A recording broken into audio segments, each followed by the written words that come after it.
रूस के चुनाव की अक्सर स्वतंत्रता और निष्पक्षता नहीं होने के कारण आलोचना की जाती रही है। इस साल पुतिन के खिलाफ मैदान में कौन से उम्मीदवार थे और किस लिए खड़े हैं? रविवार 17 मार्च को घोषित परिणाम के अनुसार 71 वर्षीय रूसी राष्ट्रपति व्लादिमीर पुतिन ने 87.57% वोट हासिल करके हालिया राष्ट्रपति चुनाव जीता है। 6 साल के कार्यकाल के साथ वह 200 से अधिक वर्षों में रूस के सबसे लंबे समय तक सेवा करने वाले नेता बन जाएंगे।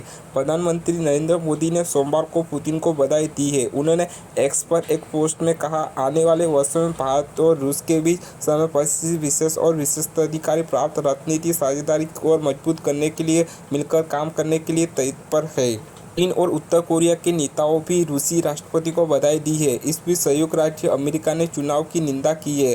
व्हाइट हाउस राष्ट्रपति सुरक्षा परिषद के प्रवक्ता ने कहा, चुनाव स्पष्ट रूप से स्वतंत्र या निष्पक्ष नहीं है। यह देखते हुए कि पुतिन ने राजनीतिक विरोधियों को कैसे कैद किया है और दूसरों को उनके खिलाफ लड़ने से रोका है।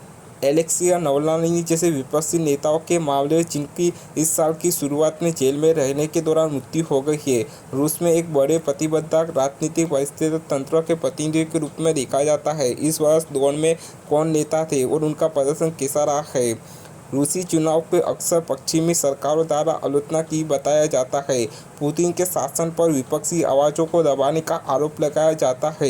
1999 में पुतिन ने पहली बार प्रधानमंत्री बनने के बाद से उनके कई विरोधियों को चुनाव लड़ने से रोक दिया गया था। सामान्य तौर पर कई आलोचना का मानना है कि चुनाव प्रक्रिया में शुरू से ही धांधली हुई है, जिसमें पहले स्थान पर सीमित संख्या में उम्मीदवारों को चुनाव लड़ने की अनुमति दी गई है।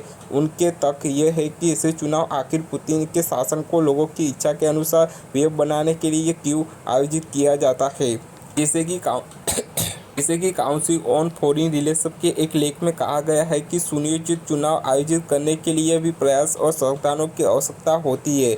इसमें कहा गया है कि अगर हम कुछ योजनाओं के मुताबिक युवा जैसे कि पिछले वोटों में हुआ था, चुनाव अभिजित वर्ग के भीतर पुतिन के गहरे समर्थन और राज्य के उद्देश्य के लिए लोगों को जुटाने की अभिनव वर्ग की क्षमता को उजागर करेंगे। संरक्षण पुतिन की नीतियों जैसे यूक्रेन में चल रहे युद्ध के लिए समर्थन का संकेत देने के लिए भी है।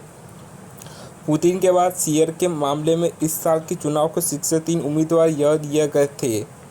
75 वर्षीय खरीतोना रूस की संसद के निचले सदन और कम्युनिस्ट पार्टी के सदस्य है। वह लगभग 4.7 वोट पाकर दूसरे स्थान पर रहे हैं।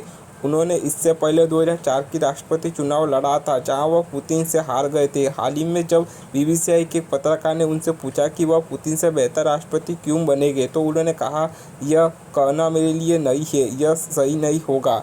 एफएफ कॉपी का एक रिपोर्ट में कहा गया है कि कागज पर कम्युनिस्ट पार्टी विपक्ष में है, लेकिन व्यवहार में वह पुतिन की पार्टी यूनाइटेड रशिया का समर्थन करती है। दिसंबर 2023 में खारितोनोवा ने कहा, हमारा काम चुनाव अभियान के दौरान लोगों को एकजुट करना है ताकि जीत हो, सभी मोर्चे पर जीत हो। 40 वर्षीय दवनाकोव न्यू पीपल पार्टी से है और उन्हें 3.6% वोट मिले हैं। रॉयटर्स के अनुसार उन्होंने संसद के निचले सदस्यों के उपाध्यक्ष के रूप में कार्य किया है और न्यू पीपल राजनीतिक पार्टी से है, जिसे उनके पिता ने 2020 में स्थापित करने में मदद की थी।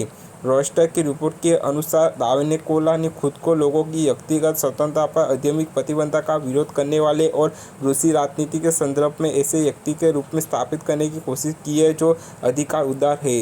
2.5% वोटों के साथ liberal democratic party of Russia के उम्मीदवार लियोनिद स्लुत्स्की चुनाव में चौथे स्थान पर रहे हैं।